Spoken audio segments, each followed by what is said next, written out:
Vamos trazer aqui Maria lá do não vê o que a Maria do Rosário vamos ver acha. o que a Maria do Rosário, muito bem-vinda, deputada, tudo bem? Oi, Maria do Rosário, bom dia. Olá. Vou só te cumprimentar, Rosário, porque eu estou com a mão machucada, não estou podendo ficar mais tempo aqui na live, tá? Mas eu falei, não, deixa eu dar um alô para Rosário, que eu sou fã dela, admiradora. Ela é minha gurua, como disse aqui quando vai. Você que é minha gurua, sua socialista morena para sempre. Um abraço grande, viu, Sinara? E para você Beijo, também, querido. Dri, Renato, esse trabalho importante aí da para Fórum você. aqui. Obrigada, viu? Tchau, Sinara. Valeu, Eu Sinara. mais tarde no Brocou, gente. Tá, tchau. Rosário, a gente estava falando da pesquisa Quest, que hoje foi divulgada. O Lula venceria em todos os cenários, todos os adversários, mesmo com essa queda de popularidade que outras pesquisas, inclusive a Quest ontem apontava. Como que você vê esse resultado do Lula ainda vencer em todos os cenários? Eu acho que essa é a contradição que está colocada aí para a extrema-direita, né, que decreta todos os dias. Eu estava vendo que o Ciro Nogueira novamente decretou o fim do Lula. É um negócio assim, é quase que... Uma vez por semana tem alguns que decretam o fim do Lula, o fim da sua força, o fim da sua energia e da sua capacidade eleitoral. Ele ousa dizer, inclusive com os números do Nordeste, que Lula não iria ser candidato por conta disso. Mas eu vejo que nós temos desafios, esse processo, essa pesquisa indica que os desafios estão colocados, o governo tem que fazer entregas e também mexer na sensação que a população tem, porque não se trata só do que nós estamos realizando. Em termos de realizações, não são poucas as realizações do governo do presidente Lula, considerando o jeito que ele pegou o Brasil, a destruição que nós tínhamos em termos de atendimento à população. O Brasil voltou, no período Bolsonaro, o Brasil voltou para o mapa da fome, em termos de ciência, tecnologia, cultura, educação, saúde, justiça. Não tem uma área que tenha ficado em pé no governo Bolsonaro, porque tudo foi destruído e a gente sabe que não foi pela pandemia. A pandemia e o manejo dela, né?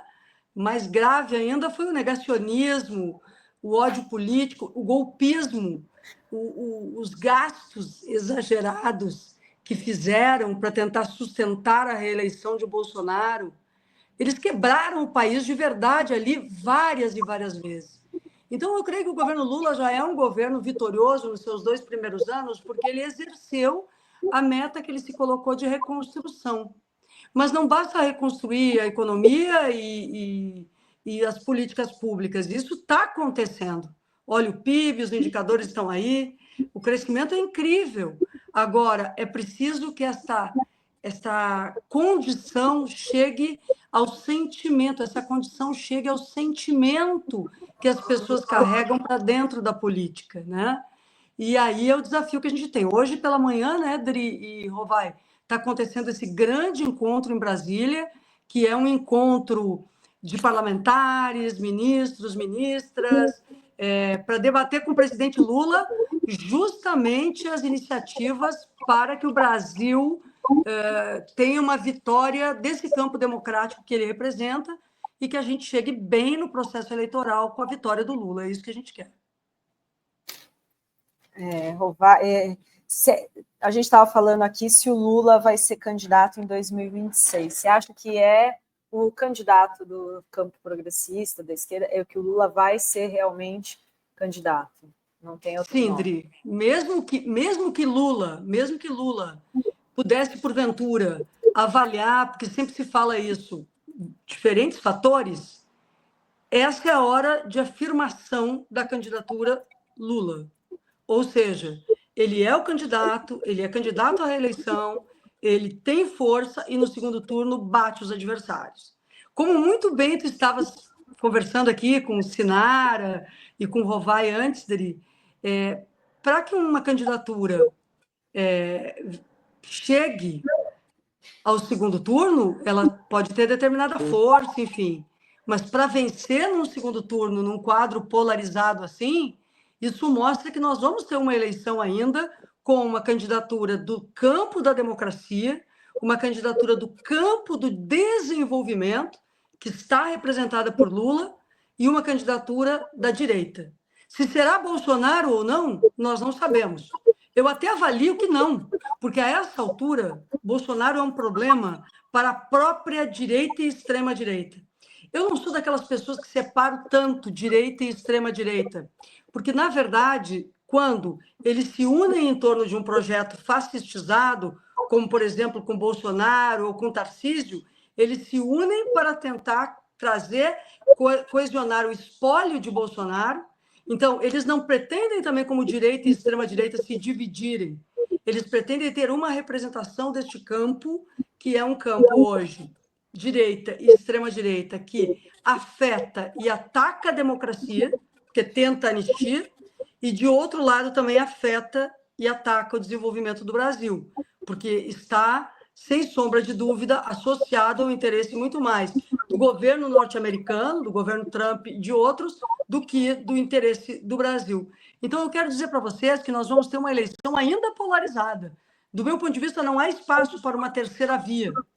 E isso significa que nós precisamos que as forças democráticas, as forças da democracia, estejam unificadas em torno do governo do presidente Lula hoje e do futuro da sua reeleição e do caminho que o Brasil precisa para manter esse campo democrático e essa esfera de desenvolvimento na ordem do dia do país. Muito bem. Rosário, você acha que chegamos ao fundo do poço na popularidade do governo Lula, pelo que você tem visto aí nas pesquisas? O que você acha?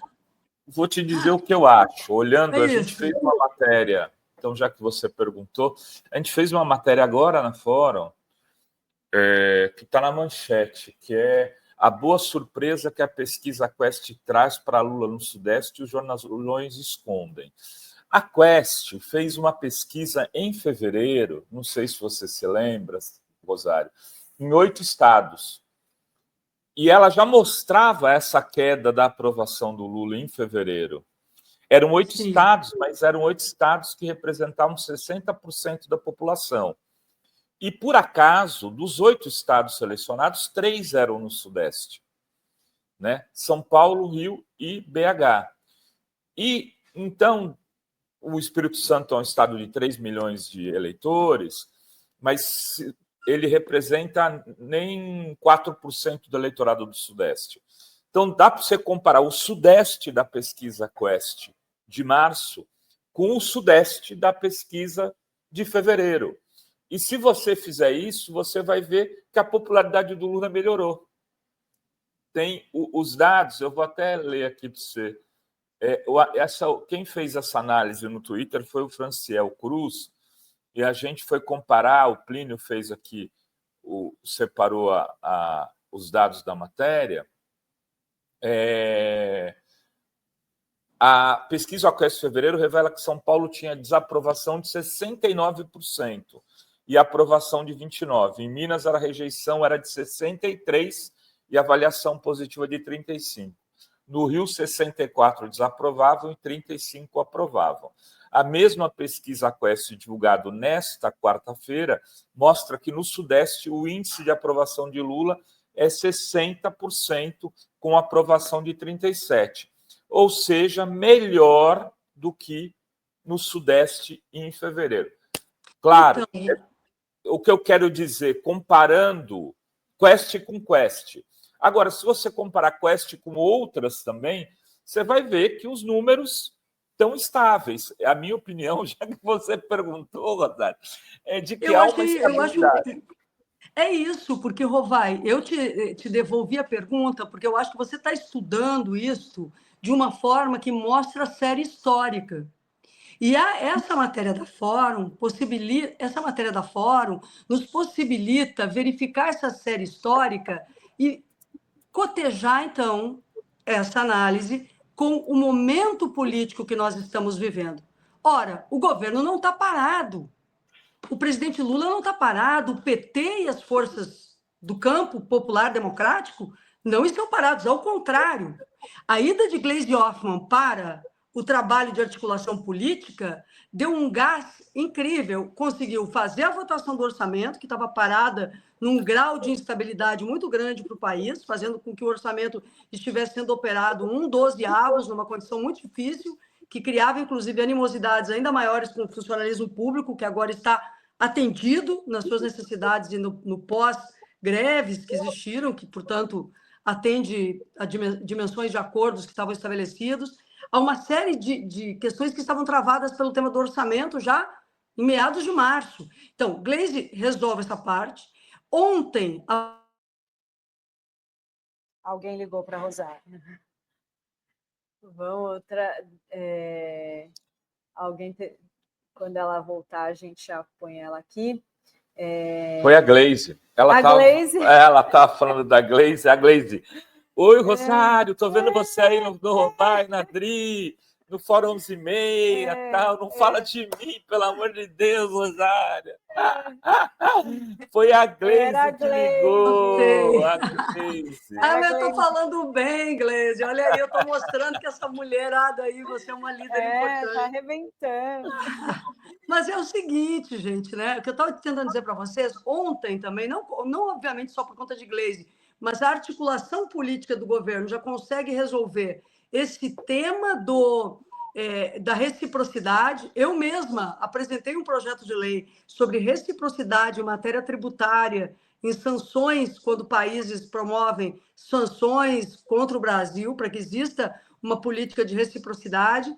No entanto, ontem não coloquei a minha matéria em votação, o meu projeto em votação, porque o pacto que foi estabelecido foi votar o do Senado, como estava, para já garantir ao presidente Lula fazer a sanção presidencial. Mas o que está por trás disso? Além de dar um instrumento para o presidente, nós temos um elemento aqui, que é o seguinte: quebramos a obstrução do PL e da extrema-direita. Isso tem uma vitória muito grande, porque a extrema-direita quer parar o país. A liderança do PL, os movimentos que eles estão fazendo é para paralisar qualquer coisa no âmbito da Câmara e Senado para colocarem na pauta o seu interesse de anistia. Ora, nós estamos segurando essa anistia, impedindo essa medida espúria de um lado e, de outro lado, conseguindo romper a obstrução e votar matérias que são importantes.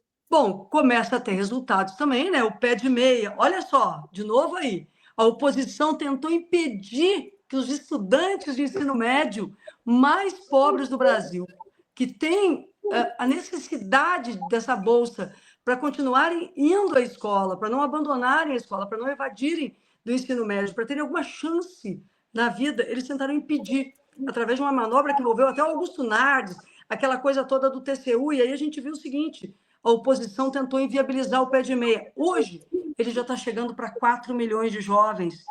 Então, eu estou dizendo para vocês que nós estamos agindo em muitas frentes.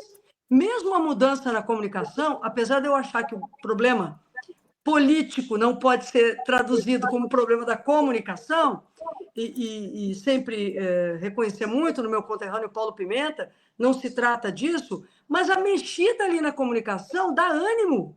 Ela também consegue fazer com que elementos importantes andem, né?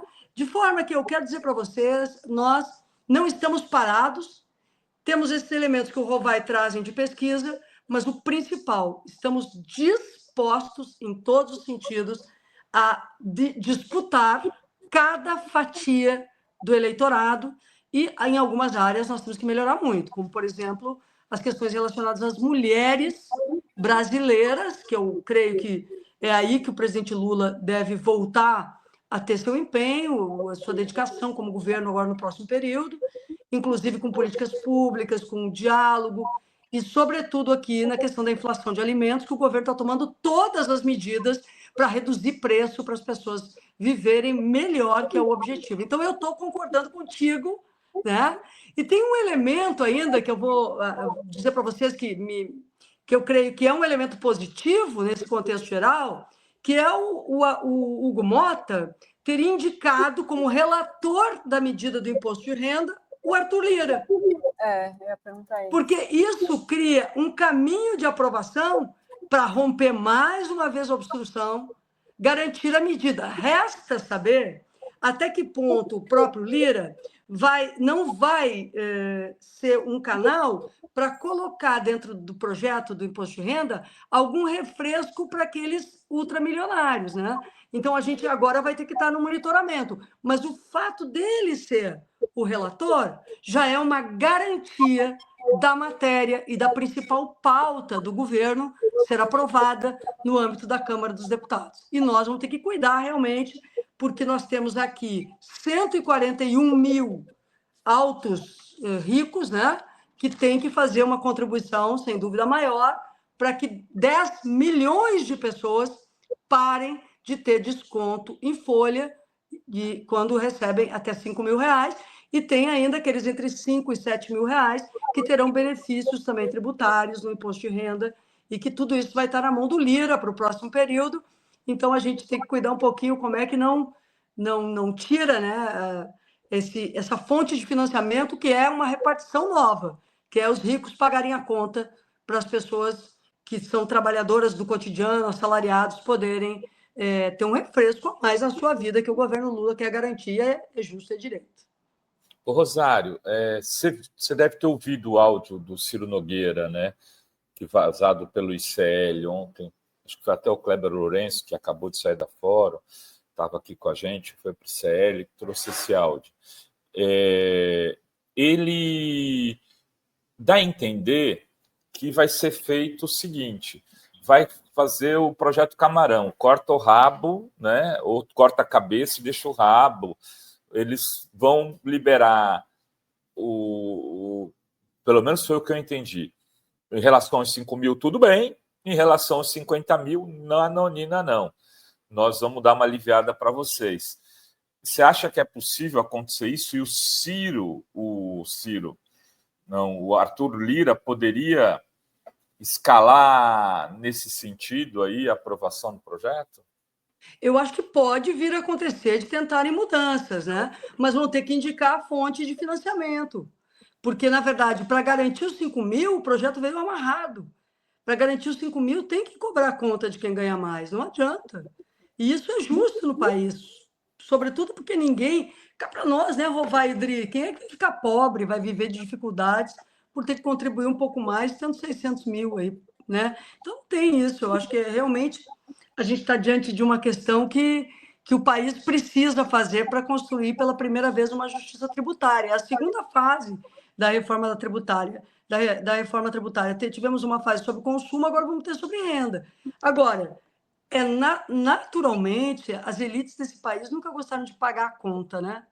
E dentro do poder também não. Quando a gente olha o Bolsonaro, por exemplo, dizendo das tramóias e tudo que fazem nessa família, naquele entorno, para não pagar as próprias contas, eu acho que a gente já tem um exemplo de como são terríveis estes que sempre se valem de privilégios. Mas não tem muito jeito. Eu não sei que engenharia poderia ser feita, até porque Lira é uma pessoa que, como presidente da Câmara, antes, portanto, do Hugo Mota, na legislatura anterior, ele também acompanhou essa formulação de Fernando Haddad e do governo por dentro.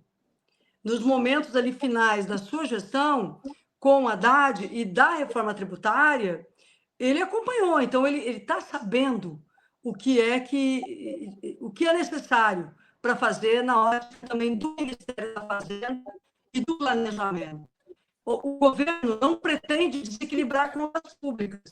Então, para não desequilibrar contas públicas e não ser acusado disso, coisa que eu acho que, às vezes, a gente tem que se perguntar até que ponto essa expressão ela responde ao interesse público da sociedade como um todo. Obviamente que nós somos de um governo que cuida das contas públicas, mas para cuidar das contas públicas, a gente também não pode descuidar da condição das famílias que mais precisam do Estado, né? Então, a gente nunca foi a favor de um Estado mínimo para essas pessoas. Agora, a receita que está sendo aplicada ela é nova, porque nunca aconteceu justiça tributária no Brasil. sempre foi ao contrário, os mais pobres pagando mais. Com a primeira etapa da reforma tributária, que desonerou cesta básica e tudo mais, e com essa etapa agora, realmente a renda das pessoas vai aumentar ainda mais. E eu acho que esse é o diferencial.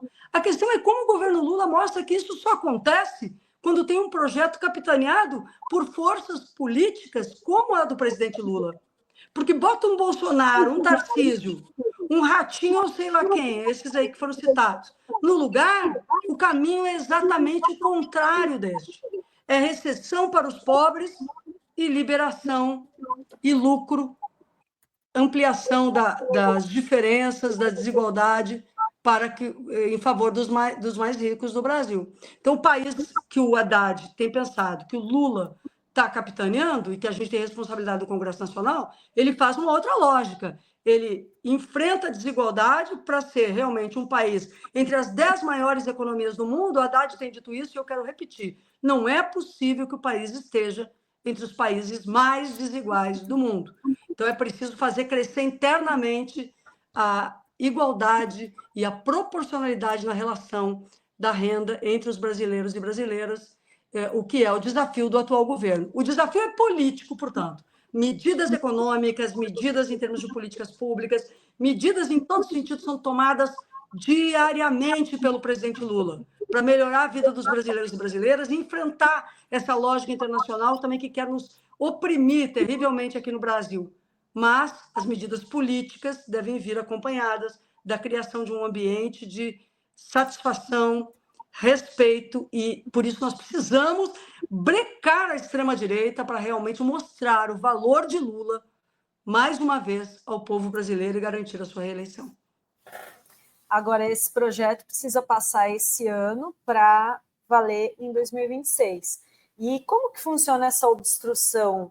Eles conseguiu passar, então, a reciprocidade, aí agora continua obstruída, eles estão... Porque eu queria que você explicasse o que é isso, é uma medida que a Câmara está no regimento, o partido pode obstruir isso, você acha que pode ter algum risco de surtir efeito e eles consigam aprovar um projeto de anistia? Porque eles estão falando, não, nós temos o Sóstenes, né? Temos 309 votos. É verdade mesmo? Tem voto para anistia? A gente queria que você explicasse. Bem, Dria, cada dia, né, a gente vai tentando reverter isso com uma opinião pública mais crítica. Veja bem, o Ciro Nogueira, naquela frase lá que o ICL divulgou, diz, olha, o impeachment não pode acontecer porque o Lula tem 30%.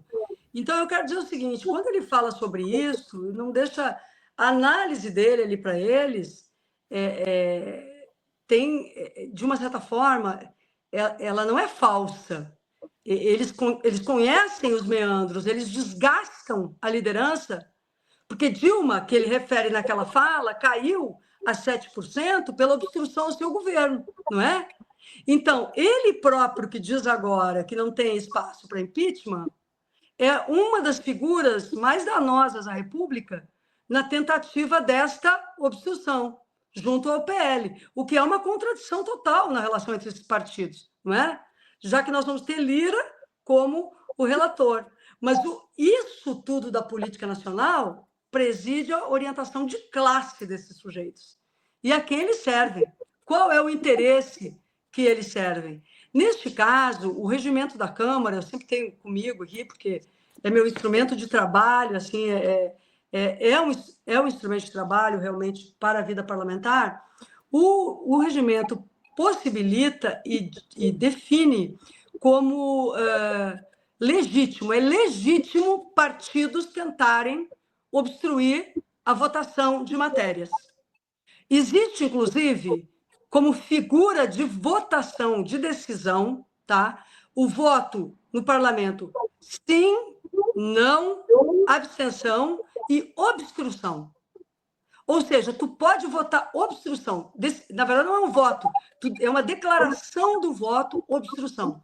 Como é que isso acontece Como é que isso acontece no regimento? Quando o líder do partido define, explicita e apresenta publicamente, né, declara que o partido ou o bloco se encontra em obstrução. Então, o PL está em obstrução e outros partidos estão em obstrução, porque são oposição ao governo do presidente Lula e ao próprio Brasil, nesse caso. Em várias matérias eles são obstrução, e eles estão numa obstrução sistemática, o que significa que na abertura de cada sessão de comissão, se não pauta o que eles querem, anistia, né, eles vão lá e se declaram em obstrução. Aí eles não vão votar, eles não vão contar para o quórum, entendeu? Então, é um salvo-conduto daquele conjunto de matérias, eles não vão precisar entrar no mérito de cada uma, eles estão em obstrução em todas. Mas o que pode fazer aqueles que querem derrubar essa obstrução? Terem sozinhos, esse é o destaque, isso é que o governo tem que fazer, ter sozinho, com o seu campo, o número de deputados e deputadas capazes de darem o quórum para a votação da matéria que queremos votar. De forma que eu vejo hoje que nós temos um jogo político de pressões. De um lado, a direita querendo votar a anistia faz a obstrução de todas as demais matérias, e nós, que somos do governo e da base, buscamos apoio pontual em cada uma das matérias, dizendo isso é importante para o Brasil, como, por exemplo, ontem, com o tema da reciprocidade, e derrubamos a obstrução. Quando a direita sente que vai perder a obstrução e que vai ficar isolada a votar contra, ela retira a obstrução e acaba votando, mas é porque ela já perdeu. Do outro lado, quando eles tentam colocar anistia, quem é que entra em obstrução? Nós. Aí nós vamos ter que fazer obstrução. É um jogo de pressões, que o que conta é o número de deputados. O que tem razão o Ciro Nogueira, apesar, né, de eu não dar razão política nenhuma a ele, é que um partido, uma força política ganha no parlamento, tem melhores condições de vitória no parlamento, seja de um impeachment, seja de um projeto de anistia deste porte, central como este, se ela tem maioria na sociedade. Se ela tem maioria na sociedade. No caso, a anistia não tem maioria na sociedade. Eles estão tentando passar uma pauta que é deles para o povo não está respondendo.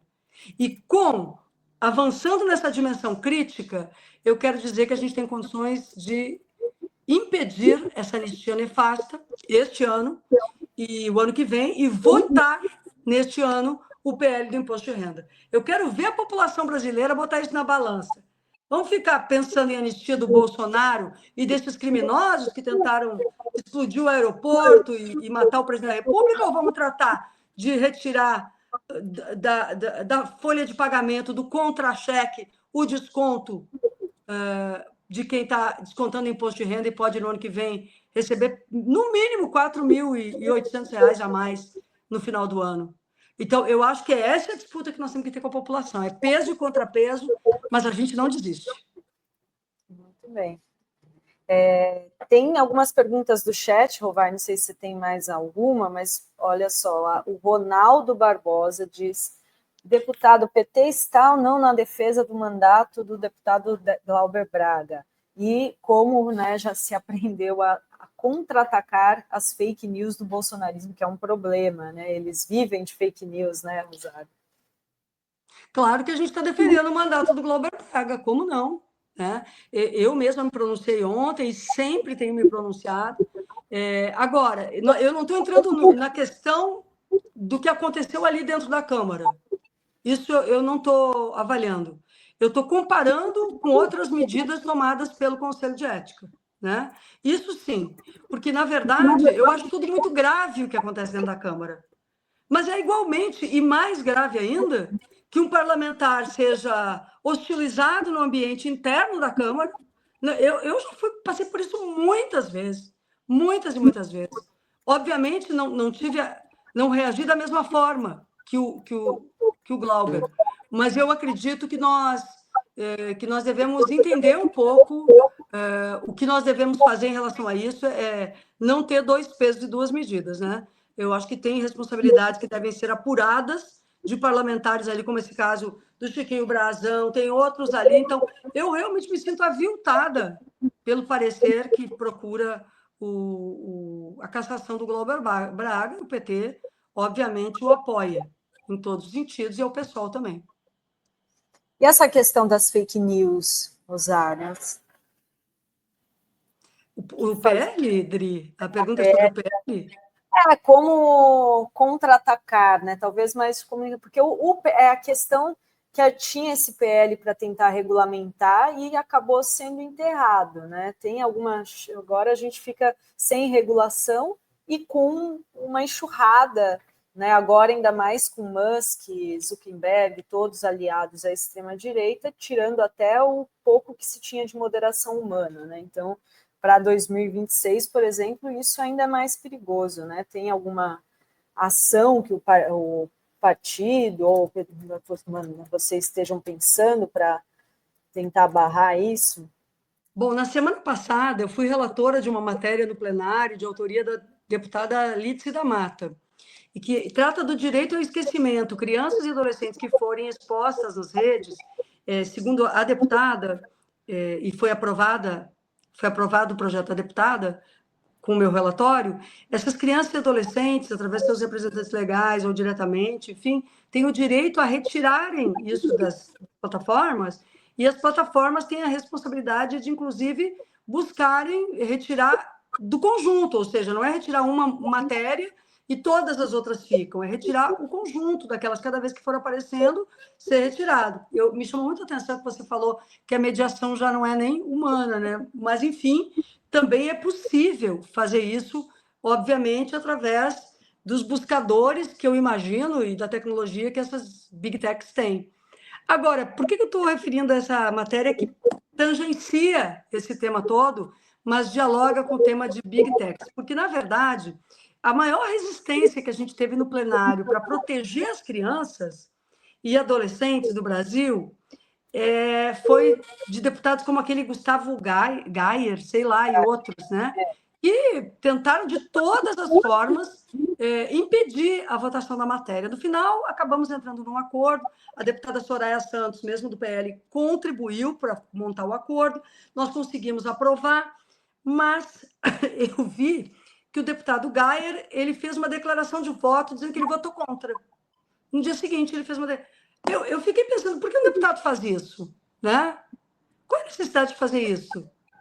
Seguramente porque deve ter interesse por trás disso, deve ter diálogo com os setores dos grandes, porque só quem se interessa por não ter que cumprir a sua responsabilidade diante de fake news e de violências, aí, nesse caso, ainda em todos os sentidos pior, que envolvia crianças e adolescentes. O deputado faz isso porque está batendo continência, mais uma vez, para o interesse privado e abandonando o interesse público dos mais vulneráveis, inclusive. Então, eu fiquei pensando sobre isso, sabe? E cheguei à conclusão que a dificuldade da gente votar esse tema das big techs tem a ver também com todo o sentido de soberania nacional, de respeito ao Brasil, de valorização da própria nação brasileira, da legislação, das normas internas, do respeito que a gente se dá. Não consegue votar no parlamento porque a presença dessas big techs ali dentro é terrível, é uma coisa enorme, né? Invisível, é uma mão invisível. Hoje é uma mão invisível, mas é uma mão que é uma mão invisível altamente manipuladora, porque eles estão dentro dos algoritmos. E se não tem a mão humana no trabalho cotidiano, tem a decisão ideológica humana em promover Nicolas, esse ou aquele, na hora que fazem um vídeo contra o presidente da República ou contra uma medida do ministro da Fazenda. Então, é um poder absurdo. E eu lamento, sabe, que o Brasil não tem um parlamento com a altivez necessária. Essa é uma avaliação que a gente tem que fazer, porque falta ao parlamento brasileiro, a composição atual do parlamento brasileiro, um sentido de brasilidade, de respeito à soberania e de dignidade própria daqueles que são líderes de uma nação.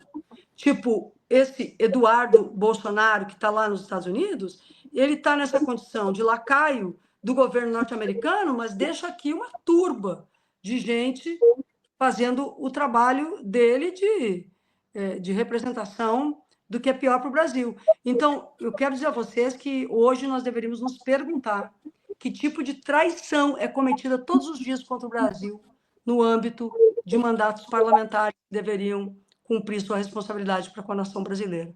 Vendilhões mesmo da pátria que não têm respeito por si próprios como parlamentares do Brasil, porque senão votariam essa matéria. Esse é o grande problema da eleição 2026, do meu ponto de vista. Falando em eleição de 2026, Rosário, como é que está o PT aí, a esquerda do Rio Grande do Sul?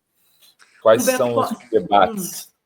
Humberto Costa, que está presidindo o nosso PT, vem ao Rio Grande hoje, chega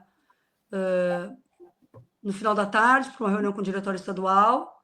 Estamos com os nomes aqui de Paulo Pimenta e Edgar Preto para governo, para o Senado, buscando construir uma aliança. Podem ter certeza que o PT é um partido aliancista, mas de um campo específico, aqui no Rio Grande do Sul, porque nós somos aqui no nosso estado também um partido com uma posição muito clara, assim, muito nítida de esquerda, enfim, né? E devemos, portanto, buscar alianças nesse campo mais popular, democrático, enfim. Aqui vai ser uma eleição polarizada, tem uma candidatura da extrema-direita, que é uma candidatura forte. O governador Eduardo Leite provavelmente vai para o Senado, a gente está verificando como é que esses movimentos vão ser, mas são 2 vagas. Há também uma equação, vontade nossa seria repetir a aliança que a gente fez em Porto Alegre, até ampliando um pouquinho mais, né? Eu acho que eu tive na eleição para Porto Alegre uma satisfação muito grande de ter, além da Federação Brasil da Esperança, PT, PCdoB e PV, a gente ter também a Federação do PSOL, Rede, o PSB. Eu me senti sou muito grata ao PSB por ter estado conosco. O Avante esteve conosco aqui também. Então, foi muito bacana. E o PDT, no segundo turno, o presidente Lupe também esteve aqui e definiu o apoio. Então, se nós pudéssemos fazer essa aliança, eu acho que isso seria bom não para o PT, seria bom para o Rio Grande do Sul, com lugares bem específicos, né? Enfim, compartilhando com todos esses quadros. A gente olha para o PSOL, tem Luciana Genro, Fernanda Melchiona, tem Roberto Robaina, Matheus Gomes, mas a gente olha para o PDT, tem Juliana Brizola, a gente olha para o PT, citei aqui, né, os nossos queridos Edgar Preto e Paulo Pimenta, mas olha para o conjunto dos partidos, Beto Albuquerque, do PSB, Manuela Dávila, que agora vai decidir qual será seu futuro, mas certamente é um quadro importante para a política gaúcha e brasileira, então creio que estará no processo eleitoral e isso será muito bom. Então, a gente vai fortalecendo esse nosso campo com diálogo e muito trabalho. Eu estou fazendo umas caravanas por esse interior, junto com meu querido amigo Leonel Hadi, e estamos fazendo uma coisa muito bacana, que é chegar nos lugares para debater política, ouvir as pessoas, pensar no desenvolvimento regional. Isso está sendo incrível. Então, eu e o Leonel já fomos a várias cidades, vamos seguir essas viagens, e eu acredito que isso mobiliza muito. E estou fazendo isso também na minha querida Porto Alegre, que realmente sofro gostaria de ter vencido a eleição, mas a gente é do campo da democracia, não se abate e segue na luta.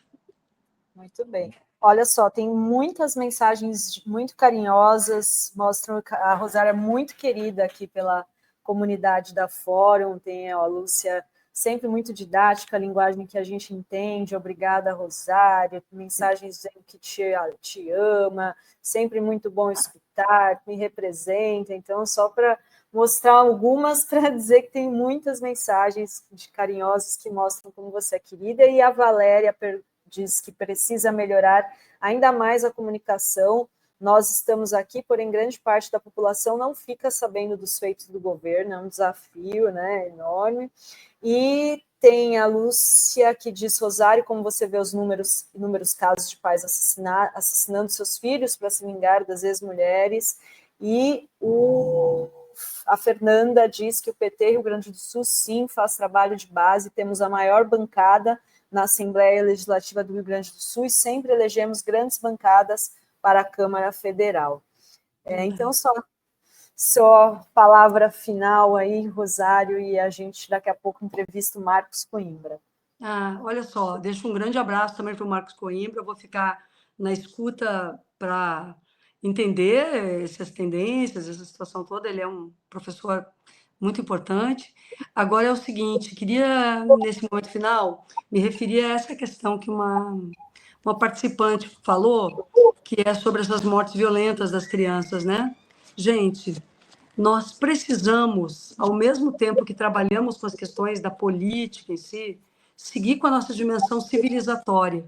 Porque, afinal de contas, o nosso trabalho não pode ser um trabalho só no duro da disputa. Aqui, alguém falou, a disputa não é em cima aqui só.